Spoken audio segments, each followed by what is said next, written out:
If you think about it, the Roman Empire is kind of a drag. It's a bit like the relative who always shows up late to family gatherings, crashes your party, and then demands to see the good china before it's packed away. Yeah, you know the one. When Rome was at its peak, it controlled most of the Mediterranean and even parts of Western Asia. And though we remember them today as masters of roads, aqueducts, concrete, and arches, it was really their military that allowed them to dominate the ancient world for so long. And at the height of their power, they had an army unlike any other in the Mediterranean. Rome maintained a massive standing army of about 250,000 men, which sounds impressive until you realize half of those were actually auxiliary troops. People who weren't technically Roman citizens and often weren't even free.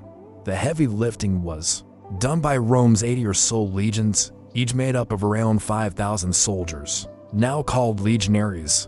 These guys lived, ate, and fought together in tight-knit groups of 8 men led by a single officer. They were professionals who took pride in their service and were well trained in the art of war. Not only were legionaries expected to fight on the front lines, but they also had to set up camp, maintain their equipment, and even cook their own meals. Their discipline and organization allowed them to march far and wide without relying on local support, a feat made even more impressive when you consider that their supply wagons were pulled by slaves, chained to chariots. Yeah, they weren't exactly pulling for pizza toppings.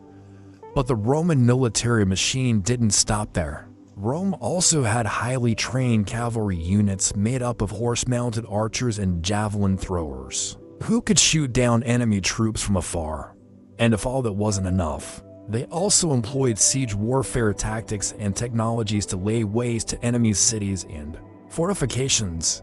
In fact, by the time Rome was at its peak, they had developed such powerful siege weapons that they could batter down the gates of fortified cities from miles away using giant catapults that launched boulders and ballista that fired bolts. Yeah, kind of makes you wish you had one of those for your Nerf battles. This military might, along with Rome's ingenious building techniques, allowed them to conquer vast territories and hold them for centuries.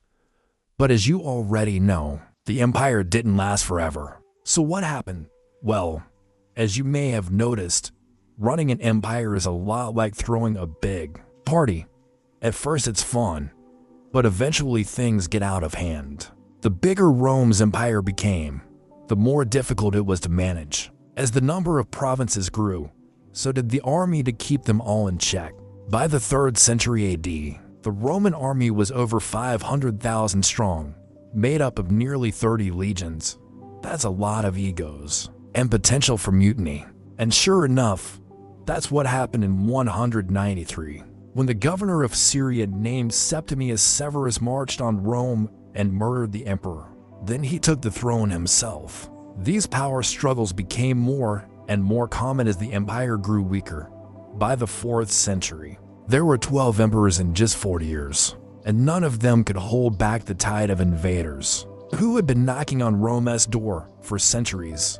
In the west, Germanic tribes led by the Visigoths sacked Rome in 410, and in the east, armies from the Sasanian Empire repeatedly invaded Roman territory. And in 476, the Germanic general Odoacer deposed Romulus Augustulus, the last emperor of the Western Roman Empire, and Rome would never rule the Mediterranean again. Though the Eastern Roman Empire, also called the Byzantine Empire, would stick around for another 1,000 years.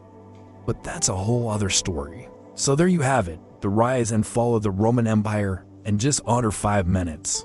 For a quick history lesson, that's all the time we have today.